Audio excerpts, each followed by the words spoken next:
It's called I like your Shoot. Converse. The title of this is called Shoot or Shoot. Growing up in the Ozark Mountains of Arkansas, my brothers and I were like free-ranging chickens during the summer months. We only went home to eat and to roost. As we got older, our interests changed. My youngest brother, Philip, followed his musical talents and organized a singing group and a band. I spent more and more time with my boyfriends and girlfriends perfecting my social skills. My oldest brother, Jerry, grew to love trading. Jerry fancied himself as quite a trader. He was always coming home with something that he had traded. Once he traded for a donkey and gave it to Mother, the donkey's name was Roy Rogers. We had Roy for a month or so, and then one day we came home, and he had traded the donkey off for a scroungy old hound, which we called the $1 Million Hound. Do you remember that one? Hell yes, I do. It was a good coon hound, and they're going, you did what? And the damn hound was worth more than... All it did was sit and howl. Anyway, I remember one instance. Because no one took it hunting. I remember one instance when he traded for an old black camera, a box camera.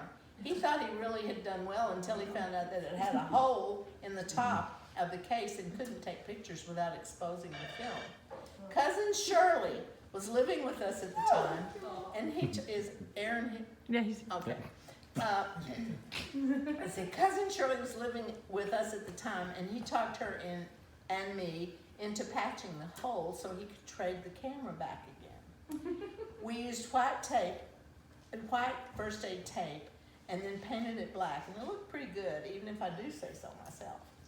The great trader had a friend who also liked trading, and the two were always trying to best each other. Jerry traded the fixed camera to this friend for the pistol that he had had his eye on for a long time. He came home bragging about the big deal he'd made, trading an old worthless camera for a splendid weapon.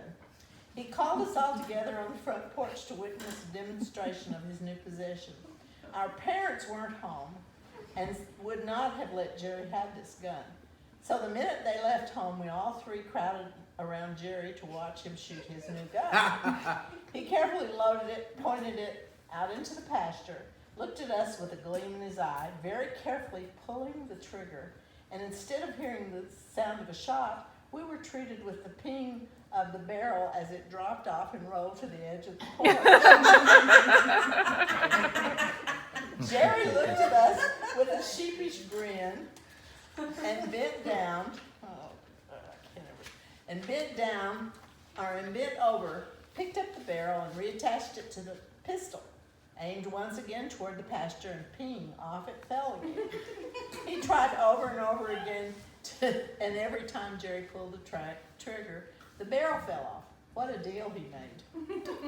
and so then I signed my name and I said, there must be a moral to this story, but I can't offhand think of one except maybe a camera in the bush is no better than a gun in the hand. What? Or never trust the salesman. So I ended up with Seems like this a eagle. fair trade. And it was an immature bald eagle. And I took it home, and this thing was vicious. No. And it wasn't afraid of it all. I mean, I put it in a chicken house. Oh, it's gross. And this thing was, I'd walk up to it, when I first walked up to it, I put a welding glove on, then I wrapped my arm with this real neck leather. You know, it's out of the neck, which is real thick. Heavy. Yeah, heavy. And I put it on my arm. I stuck my arm up there, and that thing grabbed my arm, and I thought I was going to pee. It hurt so bad, even through that leather. Really? You had that big of a grip? Oh, yeah. and I just, Sharp talon. I just sit It there, was you know, injured. and waited, and pretty soon he kind of cooled it. So I got him down, and I took a dog collar, one of those chain dog collars. I cut it in two, and I put each side fit perfectly around his leg. And so it left a ring, see? And I could take that ring, and I'd take a dog chain, hook into it, and I could put it on the back of my arm like that, and put him up on my arm, and he couldn't grab my face, see? So I broke him right on my arm. And I tried to hunt him, but he is so heavy. I had to have a stick like that, and I put it on my leg and put him here, and get on the horse and ride around, you know, and it worked pretty good. But How much you think he weighed? I don't know, I can't remember. It was- 60 pounds? 50, No, 50 it pounds? wasn't, no, 30 they don't weigh pounds? that much. So anyway, I hadn't been in the chicken house, and, What would you feed him? everything I found.